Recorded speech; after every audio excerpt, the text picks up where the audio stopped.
Hey, what's up, everybody? Welcome to the Grow Leader Podcast. As always, before we get started, we want to say a huge thank you to the generous partners who help make the Grow Leader Podcast happen each and every month, and also twice a month. The first is Compassion International. Compassion International has been working to serve the world's most vulnerable children in the name of Jesus for over 70 years.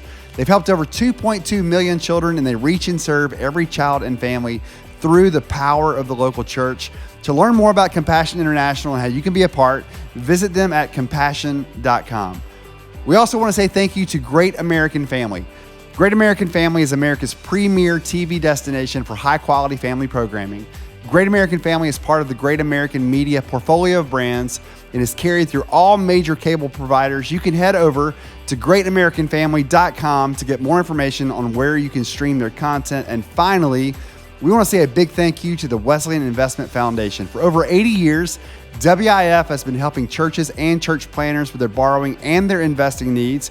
Maybe right now you're a pastor dreaming about how you're going to fund a new building project or other growth opportunity, or you might be at a place where you're trying to decide how to wisely invest and steward the resources you currently have. We really believe in and think that WIF can help you, and you can learn more about them at wifonline.com. Well, hi, and welcome to the Grow Leader Podcast, where we grow leaders that grow churches by helping them reach their full potential. My name is Matt, and I'm sitting in between two Chris's, which is the first time ever on the Grow Leader Podcast. We'll hear more about that in just a second. Episode 25 today, Pastor Chris. Is it really? Episode 25. Wow. I'm really enjoying this podcast, and I hope it's helping a lot of people. Yeah. We're getting great reviews, and if you like what you hear, be sure to like us, share it, tell people about it, and so it's been fun. Excited about today. Yeah, we have had an amazing day today here at Highlands College. A lot of you guys that listen to this podcast know that we have an in-residence program, which basically means we don't want our students just being trained and taught by faculty and staff. And in the seminary and church world, a lot of times those faculty and staff are people who've never done it before. Not the case at Highlands College. But if you get a Bible school or a seminary degree, you're probably hearing from someone who hasn't done it in a while or maybe has never done it. And so we're committed to our students being impacted by people who are doing it, and not just doing it, but doing it at the highest levels. So we've had people like C.C. Winans and people like John Maxwell and Louis Giglio and Craig Rochelle. Yeah. So getting the people who are basically, the industry leaders in their craft coming to be in front of our students, and not just on the stage, but also in the practicum rooms, rubbing shoulders with them, and where our students are getting their questions answered in those settings. So, by the way, if you have any students that are interested in Highlands College, we'd like to be on your list of colleges you check out, highlandscollege.com. Super excited about our in-residence, professor in-residence, artist in-residence today. And, man, we're just so excited to have Chris Tomlin in the room. The one and only Chris Tomlin. The one and only Chris Tomlin. We love nicknames around here. And so we have PC. Yeah. And then CT is your nickname. So we have PC. I'm between PC and CT, and I feel good about that. So you talked about being between two Chris's. We actually discovered this summer. John Maxwell invited both of us to play golf with him for a couple of days. Oh, this is amazing. And they kept saying, "Hey, Chris," and we both turned. And we didn't know which one he was talking to, so it led to this conversation about, okay, then what's your middle name? And you ready for this? I'm Christopher Wayne Hodges, and he is Christopher Dwayne Thomas. So we called it the Wayne-Dwayne matchup. So, we had the Wayne-Dwayne Invitational. But by the way, he won. I'll go ahead and just admit that, but there will be a rematch. Anyway, that's another story. Welcome, my friend, Dwayne. Good to have you here, sir. Great to see you, Wayne. Yes, sir. It was a great day, dude. It was just awesome, man. Thank you. What a privilege, man. I mean, we've known each other for a long time. Mm-hmm.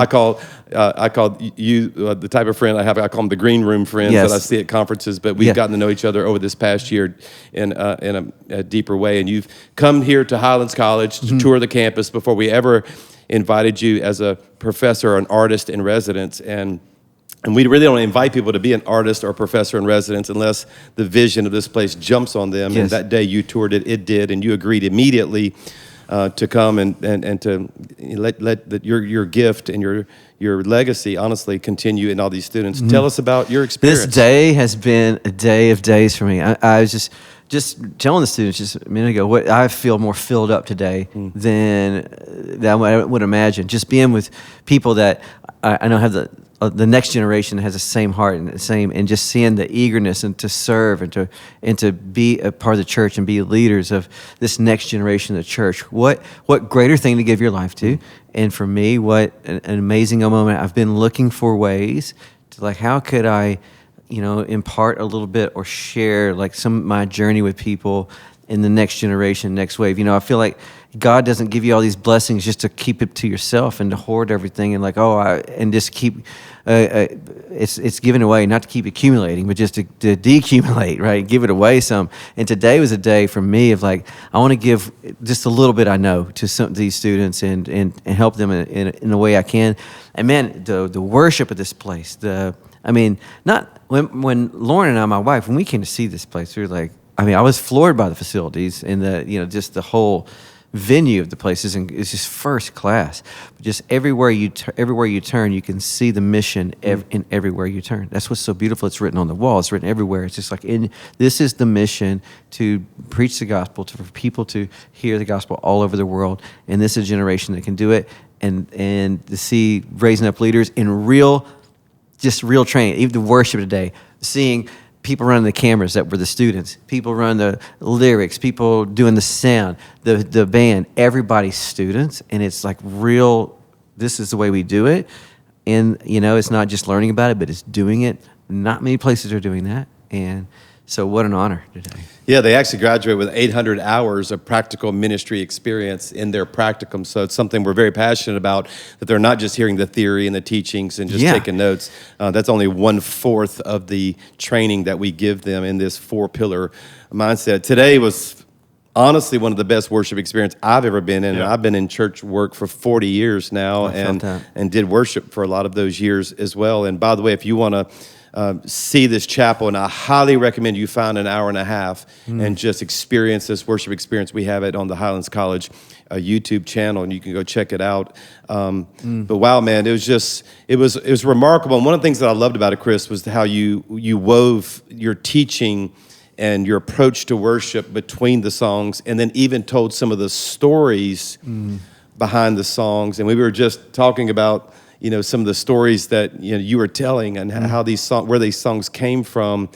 Let the audience kind of jump into that moment a little bit and talk to us about the experience we just had. Yeah, privileged to just tell my story. I feel like I heard somebody say I feel like a turtle on a fence post. I don't know if you've ever heard somebody say that. Everybody walking by is wondering how'd you get there, but somebody lifted you there and set you there. And I feel like that in a lot of ways, and everybody needs somebody to believe in them. And so I just got to share the stories of people along the way, these touch points of people, God putting people in my life saying, you've got something. I couldn't see in myself, but you've got something. And that's what an amazing thing. And all of you listening, if probably a name right now, right, of like that person believed in me and said and saw something in you. And so I was just sharing that from James Langford, who's a senator now, and if you see him on TV, he was the first person to put his hand on my head and say, you're going to write songs for the whole world. And I didn't even have any songs at that point. To meeting Louis Giglio, to all these things, these moments that, and these full circle moments in my life that were incredible, but to weave those into how God has given me these songs, and to share it and to let students know that at the end of the day, I started as a kid in a very, very small town, that God grabbed a hold of my heart, and I just wanted to follow him. I didn't know I was going to be a worship leader. I didn't know I was going to be a songwriter, but I just prayed, God, whatever you want for the rest of my life, I just want to be available to you. And this passage kind of been an overarching passage. This 2 Chronicles 16, which it says, the eyes of the Lord roam about the entire earth. It moves to and fro about the earth, that he may strongly support those whose hearts are completely his. And I've felt that. And so I was just imploring the students. I was like, just give your heart to God. Let your heart be available to God, because that's what he's looking for. He's not looking for the most talented. So he's not looking for the best. Yeah. And we were talking a little bit about the stories behind some of the songs you've written.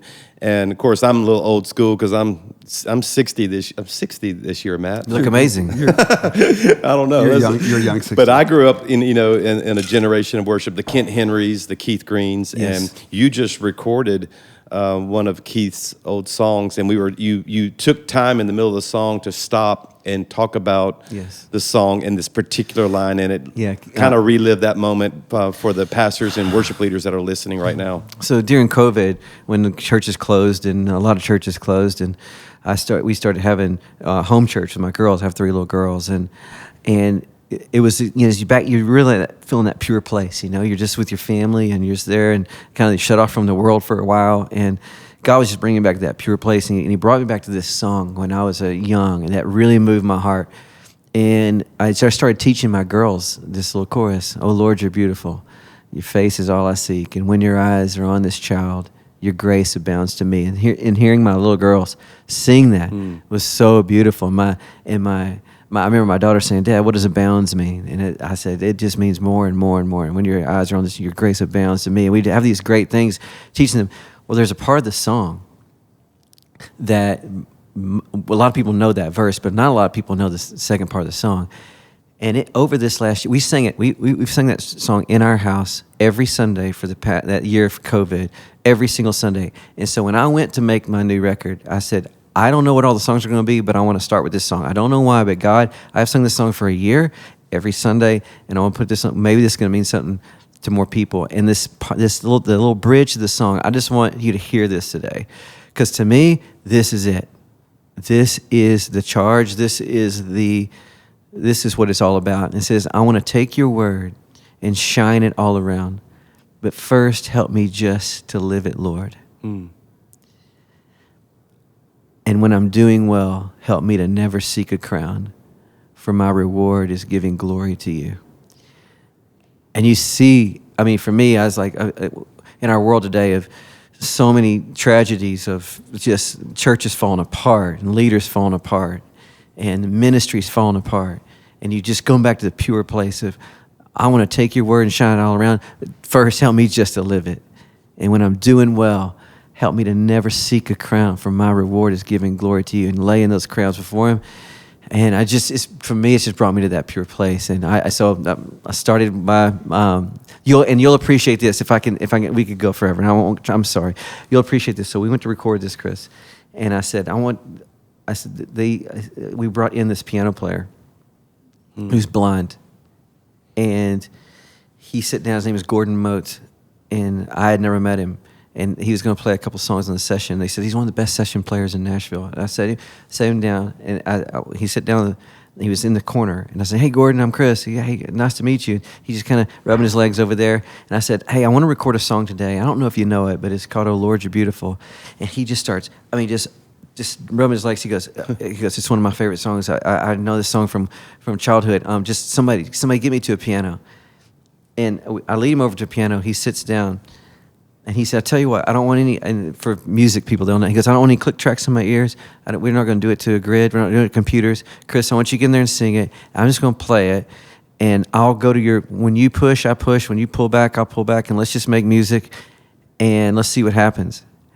What you hear on the recording is one take. The first time he ever just sat down and played it. Wow. We kept that. I had to re-sing it because I was bawling at the end of the song. I thought, God, what are you doing in this song? And what are you doing in me into that pure place? But it was just a special thing.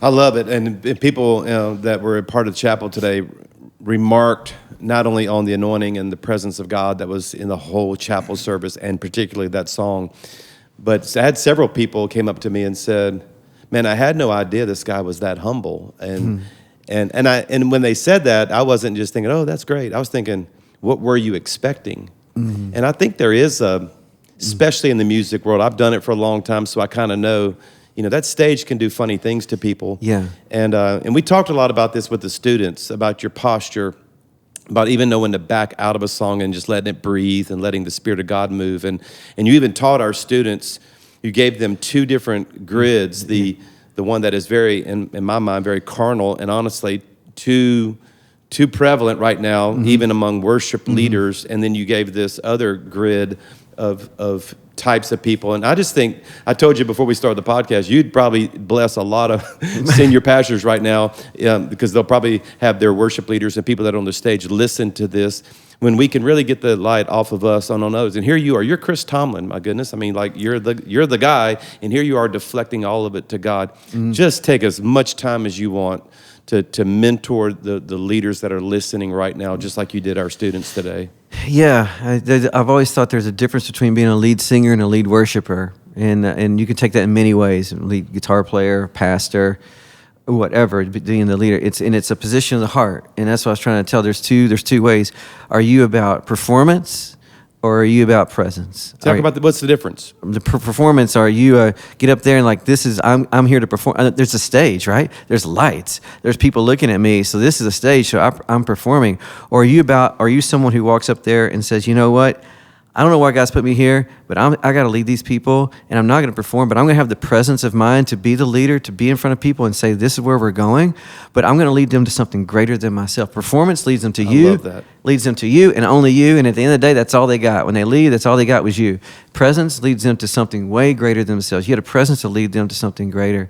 That's one. One of my favorites is, are you a laser or are you a lighthouse? Laser is, as a musician, this is for music people, I'm going to go up there and I'm going to play whatever songs I want, and this is the songs I like, and I don't care if anybody likes it or not, but these are the coolest songs that I'm going to sing, and these are the most popular songs.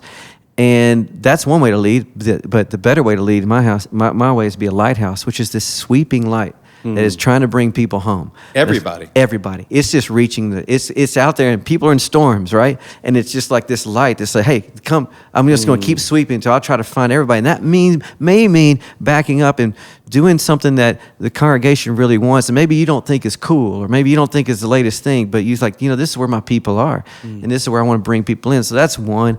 One was style versus spirit. Are you more about style, or are you more about spirit? Which means and I'm not talking just about clothes and that kind of thing. What I'm more talking about is, I heard somebody say to me in an interview, they said, man, is it cool to be called a part of the latest worship trend? You can kind of the leader of the worship trend. And I had to stop and think about that for a minute, because I was thinking, you know what? I got to stop you. I said, worship is not a trend.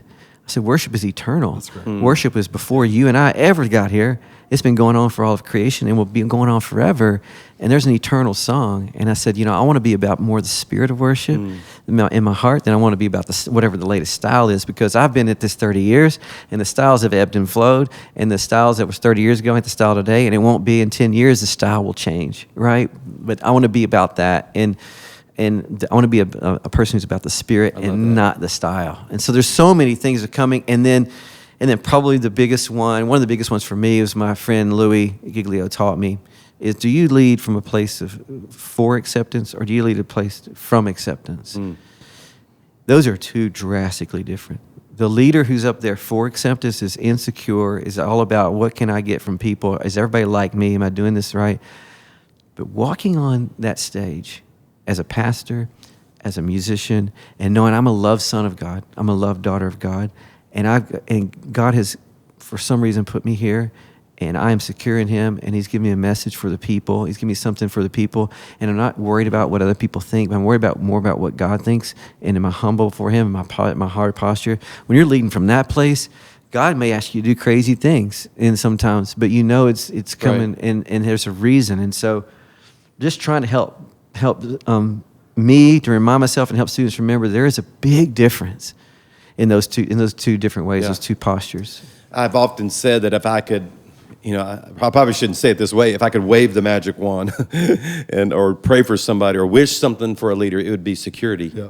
I'll see so many insecure leaders, and it's not all their fault. They come from a place that is fed that. What do you say to the worship leader who really doesn't want to be insecure, but they just are, and they don't feel affirmed, and they don't feel the love of the Father, and there they are trying to lead people to that love of the Father? I mean, like, what would you tell him to do if he is like, man, I hear you, but I'm just not that guy, and I want to be secure and not thinking about what people think about me? What do you say to him? How would you mentor that person? Yeah, first of all, I'd say, welcome to the human race. Welcome to being a human, because I can speak for myself. I still want people to like what I'm doing. No one walks up there with that total and that's a human thing of just that thing. But it's just being in a place of the knowing the responsibility of what you're doing is what an incredible weight and what an incredible privilege to lead people to something so greater than yourself and try and to be humble yourself. And so for me, it's just trying to be in that posture of saying, God, take away my flesh, and I'm everything in me that wants to grab attention. Help me, Lord, help me. And I just want to humble myself and your presence fall on this place. That's what I always pray. God, would your presence fall on this place? Because that's the difference. Do you remember when he says, when God sent Moses out, and Moses is like, I'm not telling enough. I can't do this. Right. I can't lead the people. You got the wrong guy. And he says, no, my presence will go with you. And then Moses said this, if your presence doesn't go with me, then don't send me from here. Remember that? And I always thought, that's the difference maker. I have not invented from music. I've always prayed that, God, would your presence touch this? Because I've not invented any new chords that people have never heard. I don't play an instrument that is new to anybody. I play a guitar. I play the same chords everybody plays. Everybody's got 12 notes. And I've got melodies, and I'm saying words that people said before. But the difference is when God's presence touches it. That's right. How great is our God? It's one sentence. Yeah. The chorus is one sentence. How do you explain? You just sing that, and all of a sudden God touches it in a way that there's no marketing. There's no marketing person. There's no publisher that is good enough to do that, to put that in all the world. That's God's Spirit. A lot of this is obviously coming, though, from your personal devotion life. Like, I think your security, as I've gotten to know you, and even how I watched how you interacted with the students, man, you are rattling off scriptures that it can only come from one place, and that is your personal devotional life, your personal love for God, your personal love for the Word. And so you had this sense and this feeling that we were all being led by one of the greatest, arguably the best worship leader in the history of Christianity, but then you just backed off and let Jesus be the focus, and we all kind of got lost. It reminded me of that quote by C.S. Lewis that said, the perfect worship service was the one that you were the most unaware of. That you didn't even know you were in it, because you kind of were able to get lost into the presence of God, which led to us talking about songwriting. And some of the songs that, many of them, and I kind of talked about my own personal soapbox because it kind of started to bug me, the number of songs where we were the focus. And it was all theological true, but it just wasn't worship. We were because we were talking about us versus the songs that are all about Jesus. And you brought some great clarity to that when we got into the songwriting part. Talk about it. Yeah, something that God has been. I really appreciate you bringing it up, because it's something that over the last year that has really been crystallizing for me too. I've seen the same thing, and I've seen it in kind of coming down to two camps. And when it comes to songs of deliverance and songs of transcendence. And the songs of deliverance is what you're talking. Is where we spend most of our time. Most of the songs are written, and as you and I talked about, they're not wrong. The Psalms are filled with songs of deliverance. Exactly. Amazing Grace is a song of deliverance. The Say to wretch like me, it's the Lord, I need you. I'm in desperate need. I need your help, Lord. Please come and rescue me. Please come and save me. Those are songs of deliverance. And those are honestly the easier ones to write, because it's a human experience, right? We understand that. It just comes naturally. We all know we need that help. And so but those songs, then there's the songs of transcendence, where it's not really much about us in the deal. It is just about the glory and the holiness of God and pointing people to that. Holy, holy, holy. How great is our God? I tried my best to. I don't want to even put us in this song. Right. It's just every lyric, just another reflection of the greatness of God. We Fall Down, that early song that I wrote, it's just about we're going to fall down and say to Him. This new song, Holy Forever, Him, Holy, Holy, Holy. It's all about the song of transcendence, taking us to that place. And what I have found, and so I was telling the students today, do your best to work on writing as many of those as you can, because we don't have enough of them, and we can't have enough of them. And what's amazing is when you start singing, putting people into that place, and putting people's hearts onto the glory of God, the greatness of God. It's amazing how all these things over here in our depression, our deliverance, all the rescue that we need starts happening. When I agree, everything starts shifting to like His greatness, you can't help but just get low and think, oh, wow, this world is not just about me. Right. It's not just me, me, me. We live in everything is me, me, me, and more, and it takes your heart to the greater story. You're reminded of the greater story we're in, the darkness and light, the kingdom of darkness versus the kingdom of light, of Jesus' victory. You're reminded of all the things that are really going on, Right. and reminded of the greater song and the majesty and the praise that we will be involved in. I tried to give a picture. I said, can you imagine the day when every language, every tongue, every tribe will say Jesus is Lord, will say holy, holy, holy. Can you imagine that sound? Yeah.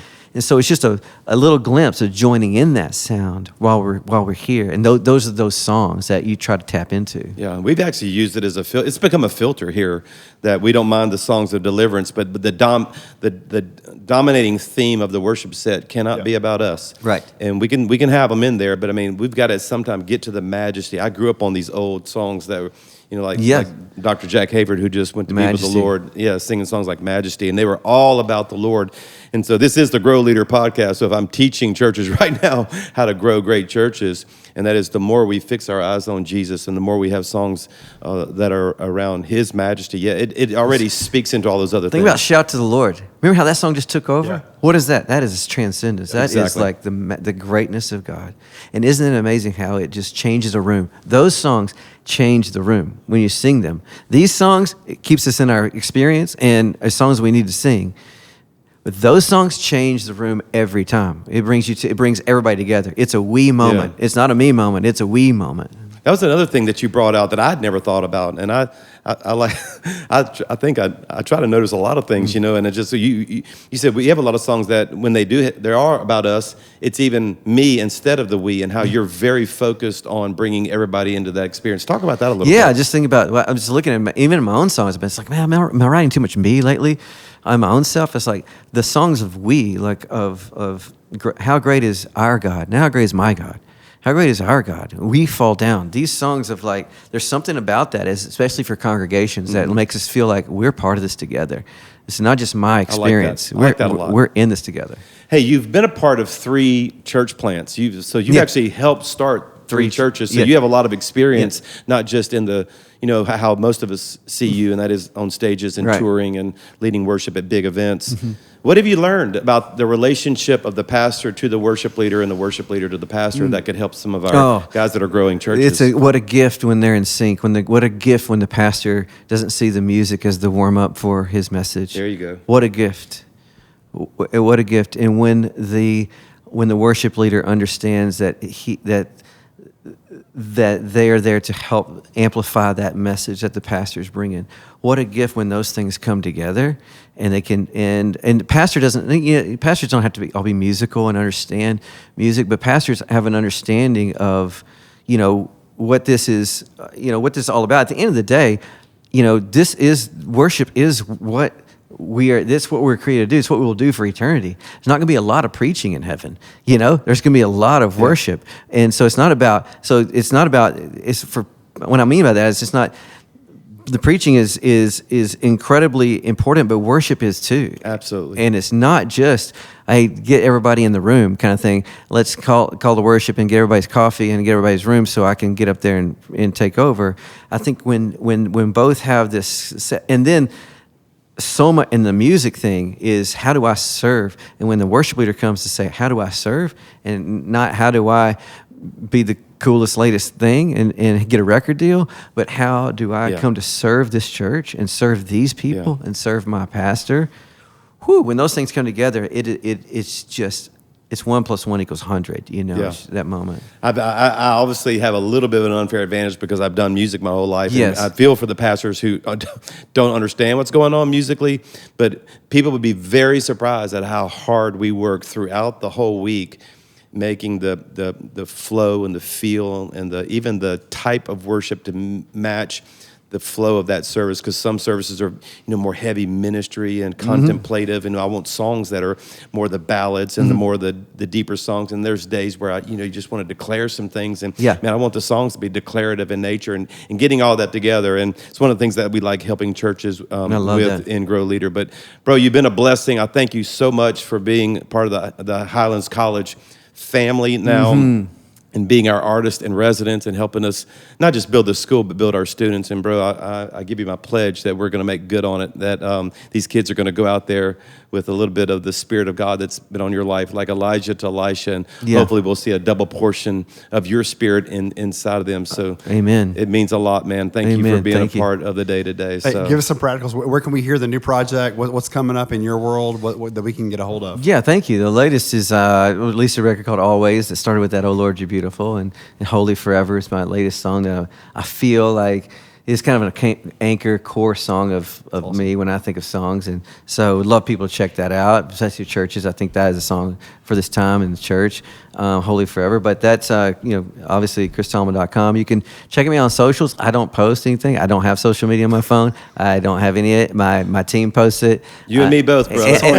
We love you even more now. It's getting better and better. So but you're touring right now as well, I am you? touring, and I'm doing a lot of churches, and I'm doing kind of what I did. I'm sharing my story. I've never done that before as a tour. Good. And just kind of sharing my story and sharing the stories of these songs like I did today, and taking time to do that. So I'm in a lot of churches across the country, and so great. We're so great to have you, man. Thank you so much for spending the day with us. You've been in so many environments all day long, and you've had the same energy all day long. Privilege, man. Our students, we love having you here. That's going to be it for us on the Grow Leader podcast. Everything you heard, including where you can find videos and songs, all that kind of stuff, we'll put in the show notes for you guys that are driving or working out. We cannot wait to see you back here for episode number 26 of the Grow Leader podcast. We'll see you next time.